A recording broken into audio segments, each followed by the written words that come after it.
Bonjour à tous et aujourd'hui on se retrouve pour une nouvelle vidéo tuto comment changer la pâte thermique sa carte graphique. On va direct commencer par enlever les 6 petites vis qui maintiennent la partie supérieure de la carte graphique.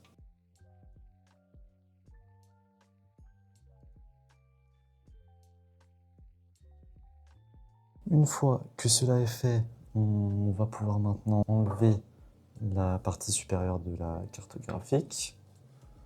Donc pour cela, y aller tout doucement à cause du connecteur des ventilos.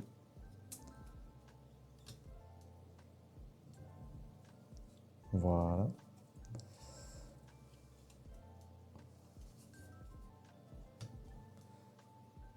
Maintenant, on va devoir enlever les anciens résidus de pâte thermique. Donc pour cela, moi je vais prendre juste du sopalin, hein, donc juste pour retirer le reste. Donc après, on peut aussi utiliser des chiffons alcoolisés pour que ça aide plus facilement. Parce que là, dans mon cas, c'est un peu compliqué à cause de... Ah non, en fait, ça va. Ça va très bien. Donc voilà.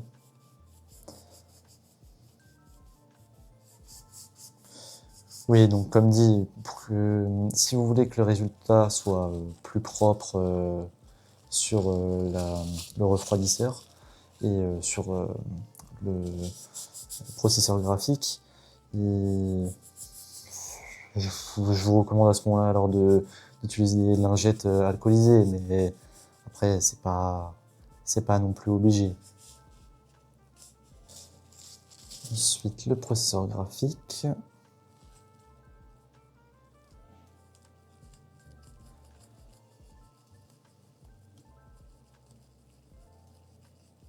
Et aussi, oui, parce que l'essuie-tout, le sopalin peut laisser parfois des résidus, donc c'est quand même parfois mieux d'utiliser des lingettes alcoolisées.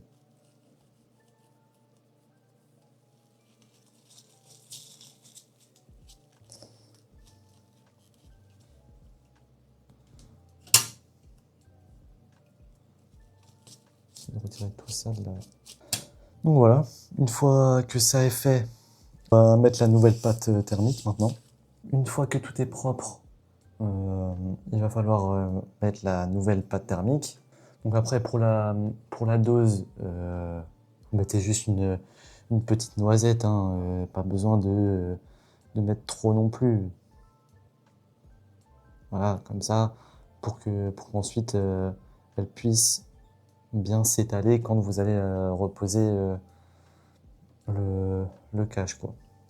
Donc maintenant, pour refermer la carte graphique, c'est très simple. Il suffit de prendre la partie où vous avez mis la pâte thermique, parce que sinon vous risquez d'étaler partout la pâte thermique et ça, c'est pas forcément bien.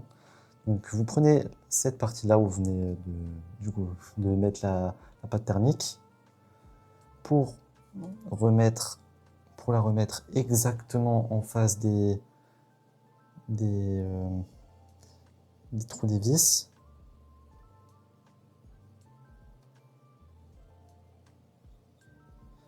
Voilà.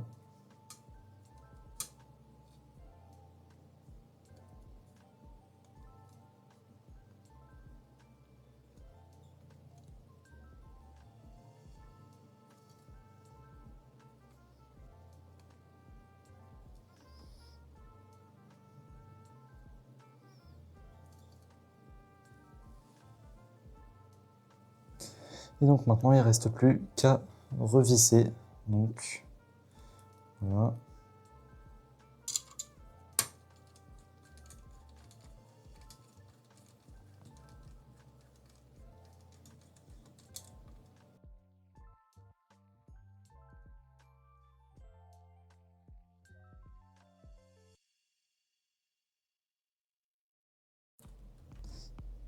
Et voilà.